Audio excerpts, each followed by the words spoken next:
दोस्तों, परिवर्तन जो है वो संसार का अब नियम है, क्योंकि अब लड़का लड़की जो है बराबर कंधा से कंधा मिलाकर चल रही है। इसलिए इनसे भेदभाव नहीं करना चाहिए। इस कहानी में जो कमाऊ बहू है, इस कहानी में यही दर्शाया गया कि हम सब बराबर हैं। इन्हें हमें हे की नज़र से नहीं देखना चाहिए, बल्कि अब महिलाएं पुरुषों से कंधा मिलाकर चलती हैं। देखिए इस कहानी को और लाइक और सब्सक्राइब करिए चैनल को। Thank you. मीरपुर नाम के शहर में तेजस अपनी पत्नी नीरू के साथ रहता था। पति पत्नी दोनों ही नौकरी करते थे। एक दिन तेजस गांव अपनी माँ के पास फोन करता है। हेलो, प्रणाम माँ। जीते रहो माँ, तुम दादी बनने वाली हो। हैं? अरे वाह, ठीक है बेटा, मैं कल ही आती हूँ। जब माँ जी शहर पहुंची तो बेटे बहू ने बहुत अच्छे से स्वागत किया। लीजिए माँ जी चाय। अरे गर्मा गर्म पकोड़े ले आओ माँ के लिए। नीरू रसोई में गई और 2 मिनट में ही पकोड़े ले आई। जी ये लीजिए। बहू जादू से बनाए हैं क्या? अभी तो रसोई में गई थी। यम्मी। माँ जी, शीला रसोई में पकोड़े तल रही है, मैं बस लेकर आई। हे भगवान, मेरा धर्म भ्रष्ट कर दिया तूने। अब तो गंगा जल से शुद्धिकरण करना होगा।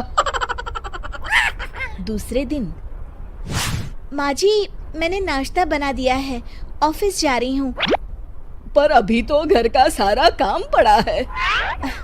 शीला आती ही होगी, झाड़ू पोछा बर्तन कपड़े वो सब कर लेगी। हमारे जमाने में घर का सारा काम हम ही करते थे। जी माँ जी, आप बहुत होशियार हैं, मैं घर ऑफिस दोनों नहीं संभाल पाती। तो जरूरत क्या है घर से बाहर जाकर चाकरी करने की? वैसे भी घर का काम खुद करने से घर में बरकत आती है, समझी? पर माँ जी। पर वर कुछ नहीं, इस महीने की पगार मिले फिर ऑफिस बंद है। हाँ। रात को नीरू तेजस से कहती है, सुनिए जी, माँ जी बोल रही थी कि मैं नौकरी छोड़ दूं। वैसे ठीक ही तो है, अभी तुम्हें आराम की जरूरत है। फिर भी आराम कहाँ, शीला को छुड़ाने के लिए बोल रही थी।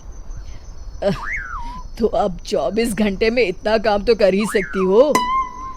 पर जॉब पसंद है मुझे, घर पर मन नहीं लगेगा। अगले दिन जब दोनों ऑफिस के लिए निकल रहे थे, मेरी तो कोई कीमत ही नहीं है इस घर में। माँ जी, आजकल महंगाई बहुत है, रहन सहन भी बदल गया है, दोनों नौकरी करते हैं तभी ठीक रहता है। अच्छा, तू कहना क्या चाहती है? मेरा बेटा तुझे बिठा के खिला नहीं सकता? तू ही इस घर का खर्च चला रही है, हैं? नहीं माँ जी, मेरा वो मतलब नहीं था। मतलब खूब समझती हूँ, ये बाल धूप में सफेद नहीं किए मैंने। हाँ।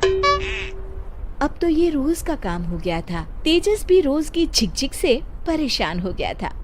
एक दिन उसने कहा, नीरू, वैसे भी तुम्हें मैटरनिटी लीव मिलने वाली है, तो अभी से ही छुट्टी ले लो। पर क्या, मेरी सैलरी अच्छी खासी है। आखिर नीरू ने रिजाइन कर दिया। जब बच्चा हुआ तो घर में सब बहुत खुश हुए। कुछ दिनों बाद तेजस फाइल देख रहा था। क्या हुआ तेजस, कुछ परेशान लग रहे हो? अब हाँ, वो हमारी जितनी सेविंग्स थी वो तो हॉस्पिटल में और छठी के फंक्शन में खत्म हो गई है नीरू। और अभी वैसे मंदी चल रही है तो मैं बोल रही थी कल मुन्ना को हेपेटाइटिस का टीका लगवाना है। नीरू, क्या पोस्टपोन नहीं कर सकते? नहीं जी, बिल्कुल नहीं। अब तेजस को समझ में आ रहा था कि उससे गलती हुई है। पैसों की कमी का असर घर के माहौल पर भी पड़ रहा था। अगले दिन, बेटा मेरा चश्मा और ये दवाइयाँ ले आना। पर्चा देते हुए माँ जी ने कहा। जी। तेजस, मुन्ना के लिए दूध का डिब्बा और डायपर भी ले आना, और ये किराने के सामान की लिस्ट है, इसे भी लाना है।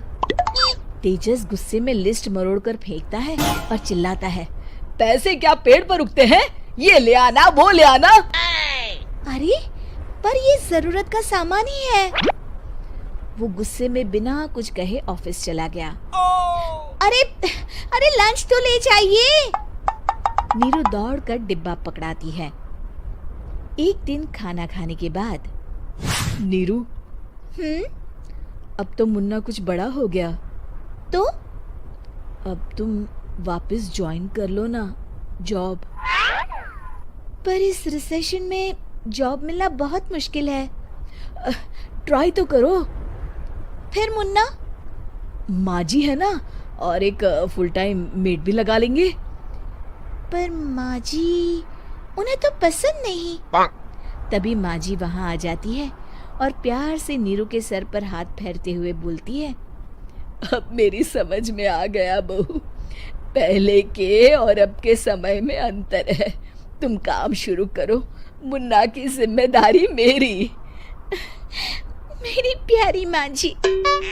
ये कहकर नीरू उनके गले लग गई। शिक्षा, परिवर्तन संसार का नियम है, हमें भी समय के साथ चलना चाहिए। उम्मीद है कि आपको हमारी ये कहानी पसंद आई होगी।